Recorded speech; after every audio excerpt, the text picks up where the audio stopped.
cụm đèn màu xanh nè, nó làm cũng y chang luôn nha các bạn. Và thực sự là cái này mình chỉ muốn các bạn ngắm thôi chứ các bạn cũng không muốn là nghe mình mô tả quá là nhiều nha.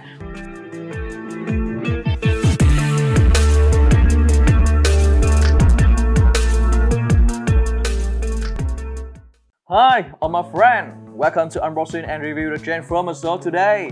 Hi, xin chào tất cả các bạn. Chào mừng tất cả các bạn đến với show Unbox Review Transformer của mình ngày hôm nay nha. Và hôm nay trước mặt mình đây có một cái hộp đen thui. Không có một cái chữ, không có một cái hãng gì hết. Tất nhiên là con nguyên siêu nha các bạn. Không nói nhiều nữa. Ok, hôm nay là em Lockdown DMK đến từ Boda Studio. Bây giờ mình sẽ đi ngay vào phần Unbox nha. Let's go.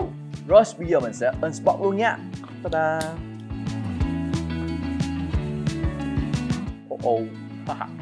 Một cái lớp xốp nha các bạn, bảo vệ khá là chắc chắn ha, khá là dày luôn các bạn ơi. Rồi để mình coi có gì trong này nhá. Rồi đầu tiên là sẽ đây, họ cho mình một cái đế nha các bạn, đây ha, màu bạc ha. Rồi trong này là nó cho mình mấy cái miếng gì đây, có vẻ là một số cái miếng kính nha các bạn, đây các bạn xem nhé. Và cuối cùng là nhân vật chính. Wow, em Lockdown. Rồi, khá là chi tiết luôn các bạn. Không phải cực kỳ chi tiết chứ. Nó bị rớt ra nha. Một số cái part nó rớt ra luôn nè. Đó, chút xíu nữa mình sẽ gắn lại luôn nha. Vừa rồi thì mình đã unbox xong cho các bạn xem em Lockdown DMK đến từ Boda. Hai cái bắt trong veo á, thì mình đã lắp lên ở sau lưng và hai cái chân này nha các bạn. Đó, cơ bản là như vậy. Thì mình chỉ có một em Lockdown và một cái đế như thế này thôi ha. Trước khi vào review thì mình cũng muốn nói một chút xíu về nhân vật Lockdown này. Thì Lockdown như chúng ta đã thấy có vai trò rất là to lớn trong kịch bản của A-Off Extension, với tạo hình đen xám trong cái hình dáng của một chiếc Lamborghini Aventador LB700. Thậm chí chúng ta có thể thấy được biểu tượng hàng sản xuất xe này trong những cảnh quay rất là gần mặt súng nha các bạn. Lockdown là một nhân vật được bổ sung thêm khá mới trong loạt phim Transformer mở rộng ra mắt lần đầu năm 2008 về hoạt hình nha các bạn. Trước đây đã được khắc họa là một tay săn tiền thưởng rất là hung hãn. Một điều khá đặc biệt, Lockdown là một nhân vật nâng cấp cơ thể của mình bằng những mảnh cơ thể của kẻ thù mà hắn tiêu diệt. Tuy nhiên trong phim movie thì không thấy chi tiết này nha. Và Lockdown là một trong những con robot duy nhất trong phần 4 với tạo hình khuôn mặt và cơ thể rất là giống con người luôn. Bây giờ không mất thời gian nữa, mình sẽ đi ngay phần review nha. Trước mắt thì mình sẽ xem về tổng thể nhé. Em Lockdown này đứng một mình thì cao tầm 20 cm nha các bạn, và cái phần đế này là 2 cm. Vì vậy tổng thể nếu đứng trên đế là cao tầm khoảng 22 cm thì mình thấy cái hình dạng này cũng khá là tương đối là lớn, chứ cũng không có quá nhỏ so với một số em Boda khác ha. Rồi, cơ bản là như vậy, các bạn có thể xem qua một vòng nha. Rất là đẹp và cực kỳ chi tiết luôn. Trước khi review em này thì mình đã xem đi xem lại rất là nhiều phân cảnh có xuất hiện em Lockdown này trong cái phim phần 4, và mình đã nghiên cứu trên cái hình của tượng của Pride One đó các bạn, thì thực sự là cực kỳ sát phim và cực kỳ bám sát tượng luôn các bạn ơi. Cái này là hàng DMK, họ tập trung hết hoàn toàn vào chi tiết nha các bạn, nên khớp sẽ cực kỳ hạn chế luôn. Rồi bây giờ đầu tiên cái phần đầu này nha. Cái phần đầu này thực sự là họ làm rất là sát phim và bám theo tượng luôn các bạn. Đây, từng chi tiết, và mình rất là thích cái đầu này. Cái đầu này nó tạo cho mình một cái bá khí rất là lớn luôn, và nó tạo cho cái sự sợ hãi cho cái người nhìn đó. Nó như một cái đầu lâu nhưng mà nó được làm cái khuôn mặt họ điêu khắc rất là tốt và cực kỳ sắc nét. Từng cái chi tiết nhỏ họ cũng làm nha. Và trong này là cái khớp cầu nha các bạn. Cái khớp cầu này thì mình thấy nó hơi lỏng lẻo một chút xíu nhưng vẫn giữ được và khá là hạn chế, tại vì ở hai bên đầu nè các bạn xem nhé, nó có hai cái chi tiết như thế này, mình đưa qua đưa lại như thế này là bị vướng rồi. Tuy nhiên nhờ khớp cầu nên mình có thể lắc tới lắc lui một chút xíu nè, đưa qua phải đưa qua trái nè, và xoay được như thế này thôi, không xoay được 360 độ tại vì nó đã vướng cái giáp rồi nha các bạn. Và các bạn để ý nhé, ở phía sâu bên trong này nè, các bạn xem trên hình camera nhé, đây có những chi tiết sâu bên trong cổ nè, họ vẫn làm để mình nhìn vào mình thấy cái độ chi tiết và độ sâu của cái detail ở trong bên cổ này nha. Cái đầu này thì mình rất tiếc là hãng không cho mình một cái phần mặt nạ, cái phần màu xanh nó đậy vào nha các bạn. Và cái phần đầu súng á, nếu cho mình cái đó thì mình thấy nó sẽ đẹp và chi tiết hơn nha. Tiếp theo là cái phần tay này, thì ở đây có một cái mảnh giáp giống như là vị trí Lockdown để những cái viên đạn đó các bạn, và mình có thể xoay được 360 độ nha. Và các bạn phải khéo léo một chút xíu chỗ này ha. Cái chỗ này mình thấy nó hơi lỏng lẻo một chút xíu, nhưng mà cái này á, mình có thể xoay được tất cả các cái hướng nhờ khớp cầu, và họ làm rất là tinh xảo. Cái đầu đạn này nó sơn cái màu đồng luôn và cực kỳ chi tiết. Và toàn bộ cái cánh tay này ha, từ trên xuống dưới nó bám theo sát phim và cực kỳ chi tiết. Những cái chi tiết nhỏ các bạn xem nhé, từ trên xuống dưới nó hài hòa với nhau và từng cái mảnh giáp nó đi thật là rất là đã luôn các bạn. Ở đây nó có một cái khớp như thế này, đây mình sẽ đưa cái tay ra như thế này nè, các bạn thấy cái piston nó chạy ra theo không? Đó, đây, và cái piston này thì thực sự nó không có nối vào cái phần trong bên này, nó để lỏng luôn, và khi mà mình kéo ra quá thì nó sẽ tuột ra, các bạn xem nhé, các bạn xem chuyển động nè, đây mình có thể đưa lên như thế này và đưa xuống như thế này, và trong này là cái cơ chế khớp cầu nha các bạn, và khá là hạn chế về biên độ, tại vì á cái đây á mình đưa lên tới đây là hết rồi, không thể đưa lên hơn được nữa, tại vì nó vướng những cái giáp trong này, không có thể nào đưa lên cao hơn được. Và nếu mà các bạn muốn đưa lên cao hơn á, các bạn phải tuột cái này ra hẳn luôn nè, nhưng mà thấy không, tới đây thôi cũng không thể nào lên hơn được nha. Tiếp theo là về biên độ xoay, thì đây là cái khớp cầu, nhưng đây các bạn xem nhé, đây nè, mình không thể nào, mình chỉ có thể đưa lên như thế này và đưa ra sau như thế này thôi. Đây, và các bạn xem biên độ ở bên hông nhé, đưa lên như thế này và đưa ra sau như thế này. Tuy nhiên các bạn có thể trượt nó ra như thế này, đẩy phần piston này ra, ép sát vào phần tay này, thì lúc này mình có thể xoay được tay lên cao hơn nữa. Đây các bạn xem nhé, đó nó như thế này ha. Đây, xem bên hông nha. Wow, cái này phải thực sự cẩn thận luôn. Bình thường mình nói rất là nhanh và xoay rất nhanh, nhưng cái này mình phải giảm tốc độ lại một chút nha các bạn. Đó, nó chỉ đưa lên được như thế này thôi. Mình nghĩ là có thể đưa ra hơn được, nhưng mà mình thấy là nó bị vướng cái giáp phía bên trong này nha. Đó, rồi bây giờ mình sẽ đưa ra sau xem như thế nào nha. Rất là cẩn thận luôn, lách ra một chút xíu và đưa lên. Đây các bạn xem nè, đó, nó sẽ đưa ra sau được như thế này luôn. Rồi bây giờ mình sẽ đưa lại nha. Wow. Đó, phải cực kỳ nhẹ nhàng và cẩn thận luôn các bạn.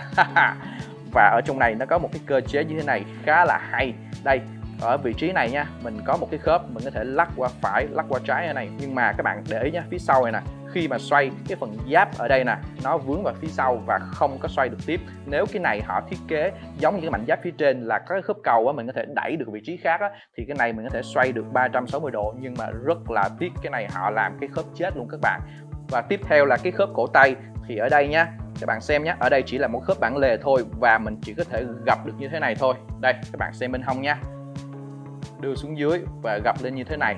Đó, thì cái khớp cổ tay này mình thấy nó khá là chắc hơn so với cái khớp phía trên. Tuy nhiên vì là khớp bản lề bình thường nên nó chỉ gập được như thế này thôi nha các bạn. Giá mà cái này nó thiết kế thêm một cái khớp bản lề đôi nữa, hoặc là cái chi tiết này mình khoét đi á, thì nó sẽ gập được sâu hơn. Tuy nhiên là vì họ muốn bám sát phim và nó nhiều chi tiết nên cái biên độ nó hạn chế là cái điều có thể thấy được nha các bạn. Từng cái vị trí khớp nè, cái khớp bên trong này nè, họ cũng làm cái detail luôn, nên là khi mình đẩy á, mình thấy cái sự chuyển động của cái khớp và nó rất là chi tiết. Ở trên đây mình thấy trong phim và trong tượng thì nó sơn cái màu đỏ cái phần chi tiết chỗ này nè, nhưng mà ở đây thì nó sơn cái màu cam nha các bạn. Thực sự cái này mình cũng không biết mô tả như thế nào, nhưng mà nó rất là đẹp. Chỉ tiếc là cái khớp nó hơi dở một chút xíu, không phải hơi dở, quá dở luôn.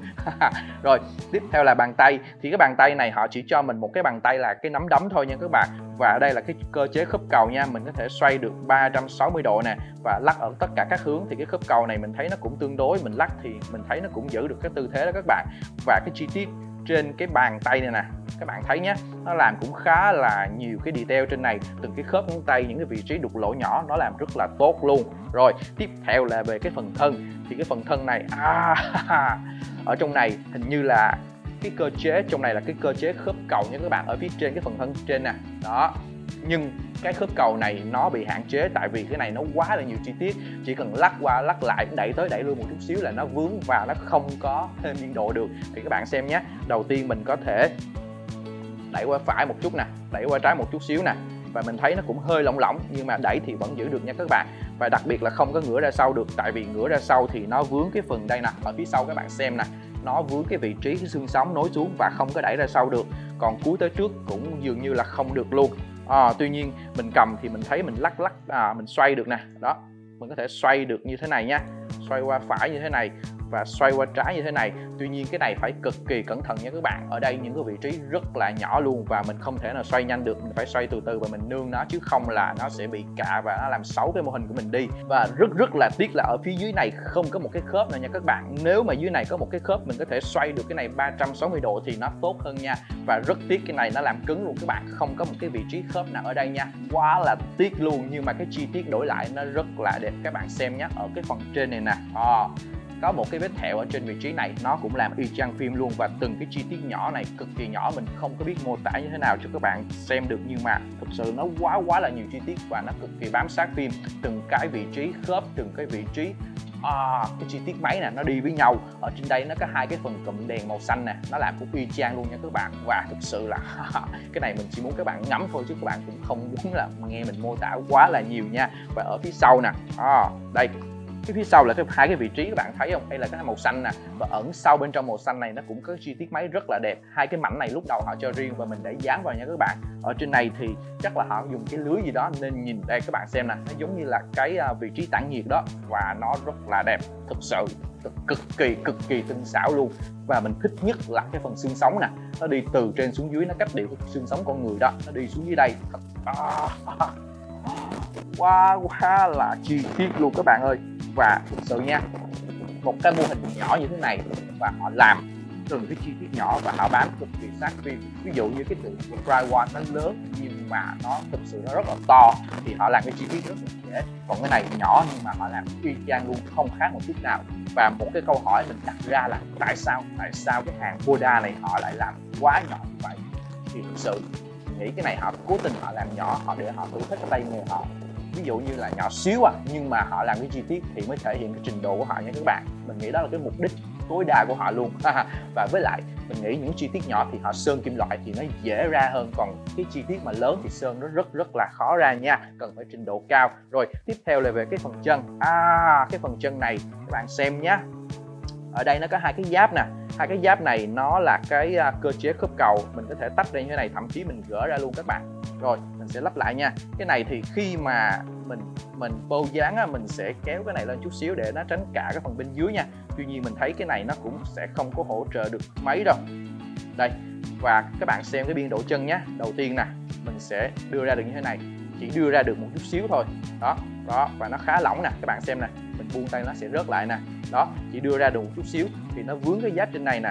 Nếu cái vị trí này họ làm cái giáp này xoay được ha, và cái giáp bên hông này nè mình có thể đẩy lên được cao hơn nữa thì cái này mình nghĩ nó sẽ đưa cao hơn. Tuy nhiên rất là tiếc nè, các bạn xem nè, không có đưa ra bên hông được nhiều. Rồi, và cái biên độ đá lên trước như thế nào nhé, các bạn xem nhé. Ngay cả khi mình đã lách cái giáp này lên cao rồi cũng không có đá lên được, tại vì ở trong này nó rất là nhiều cái chi tiết luôn, chỉ có thể đưa lên được một chút xíu thôi. Và ở phía sau thì nó có một cái giáp mông như thế này, và cái giáp mông này là cái cơ chế khớp cầu nè. Đó, mình sẽ lách cái này lên một chút xíu nè, và sau đó mình đưa ra sau thì được nhiều hơn. Tuy nhiên là cái cơ chế khớp này nó rất là lỏng, các bạn xem nhé. Mình đưa ra sau nè, thả tay là nó sẽ rớt xuống nè, đưa ra sau thả tay rớt xuống nè, khớp cực kỳ dở luôn nha các bạn. Đó, cái này nếu mà nó làm chặt hơn thì mình sẽ thích hơn. Tuy là cái hàng chi tiết cái khớp nó không có quá linh hoạt, nhưng cũng nên làm sao cho nó chắc, chứ cũng không nên để nó lỏng như thế này thì rất là tiếc cho một cái con hàng đẹp như thế này nha các bạn. Rồi tiếp theo thì mình sẽ nói về cái khớp gối.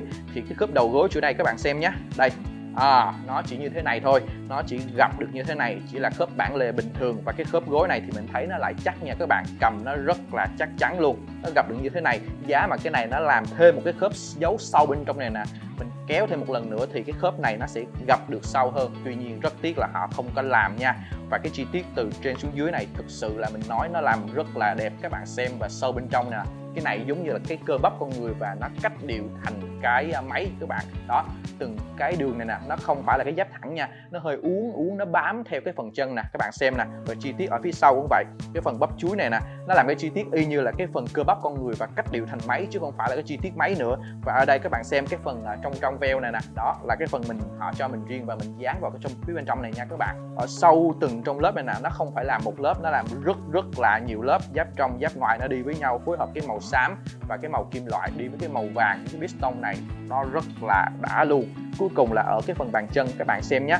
Cái bàn chân này mình nghĩ họ làm bằng kim loại nè, mình đụng vào mình thấy nó lạnh nha. Và cái phần chân này mình cảm giác nó khá là chắc chắn, các bạn xem nhé. Ở đây là cái cơ chế khớp cầu và mình có thể lắc qua phải như thế này, lắc qua trái như thế này, đẩy tới trước như thế này và đẩy lên như thế này, và có thể xoay được tất cả các cái hướng. Thật sự là rất là may mắn họ làm cái chân này chắc nha. Nếu cái chân này mà còn lỏng lẻo nữa thì thật sự rất là khó bâu dán cho em này và rất là tiếc luôn. Và ở đây các bạn xem nhé, từng cái chi tiết này họ làm cũng rất là chăm chút, tinh xảo luôn các bạn, cực kỳ tinh xảo nha. Ở đây nè, từng cái vị trí piston, từng cái ngón chân này họ cách điệu và họ đi với nhau, từng cái vị trí mình không biết mô tả sao, nói chung là rất là đẹp. Cơ bản là như vậy. Vừa rồi thì mình đã unbox và review xong cho các bạn xem em Lockdown DMK đến từ Boda. Tổng kết lại một chút xíu nhé. Em này cao 22cm, cực kỳ chi tiết luôn và cực kỳ là chi tiết. Mình chỉ muốn nói là cái từ chi tiết và tinh xảo thôi, không muốn nói cái từ gì hết. Tuy nhiên để đổi lại cái sự chi tiết này, cái sự đẹp đẽ này thì nó bị hạn chế về khớp. Tất nhiên là cái hàng DMK này thực sự là mình để mình trưng bày, mình ngắm là chính chứ không phải để vọc nha các bạn. Các bạn thấy sao thì hãy cho mình biết dưới phần comment nha. Nếu thích hãy cho mình một like, một share, bấm vào nút subscribe để ủng hộ tinh thần của mình và bấm vào nút chuông để đừng bỏ qua những video clip tiếp theo của mình nha. Và đáng lại một chút xíu, đi ngay phần show in để xem hết cái vẻ đẹp của em này nha. Let's go!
You think you were born? No, you were built.